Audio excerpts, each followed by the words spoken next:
Hi everyone, welcome back to Drive Time DIY. This is Ravi. Today we are installing Perrin pitchstop mount on my 2022 Subaru WRX.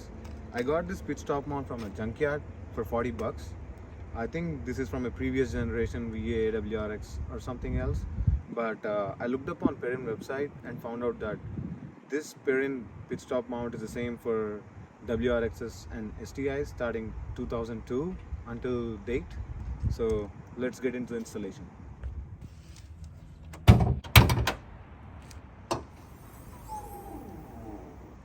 The pitchstop mount is located under the intercooler around here somewhere.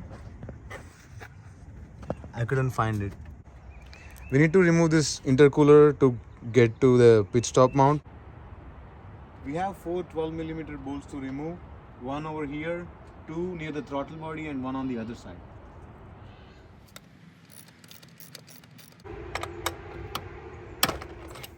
Safely remove this clip here to disconnect this hose.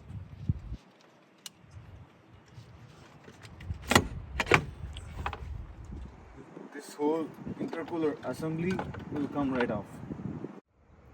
I'm going to safely put this aside to prevent any dust going into the intercooler.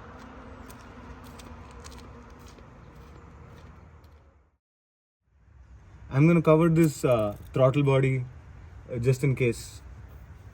Here you can see the OEM pit stop. It has a 14mm bolts, I think, one over here and the one in the back. Let's go ahead and remove this bolts.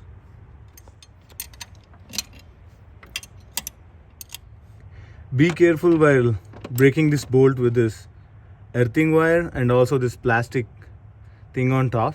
I think it's for the AC condenser, and I've seen on the Facebook group where people were explaining how they were messing with it to check what's inside, and they had to get their AC condenser repaired or something. I don't know, but I'm trying not to mess with it.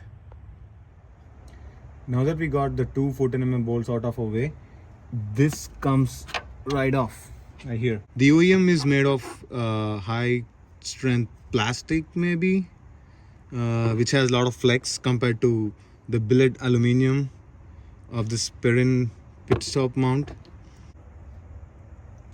The bigger side goes towards the back. It's pretty hard to put it in there. Just need to work your way in. It's not as easy as it seems to line this up. So try to line the one in the back first and put the bolt in. I'm gonna tighten this a little bit more just to be on safe side, that I don't lose the alignment.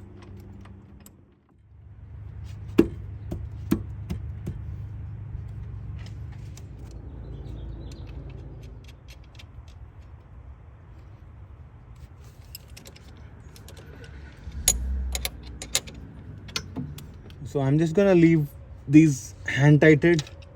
I don't know the torque spec, so I'm just gonna leave it where it is.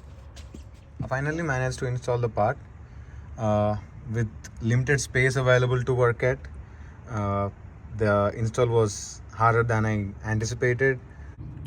Let's put the intercooler back on.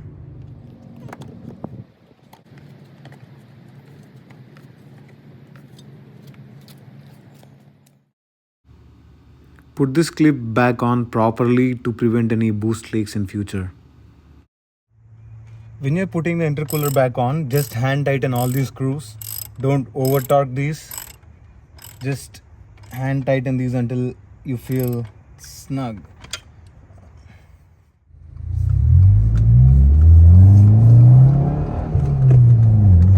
Oh, feels much better, responsive, and connected. There's definitely a difference in sound in the cabin, but I wouldn't say it's annoying or too loud, but there's definitely a difference in the NVH of the vehicle.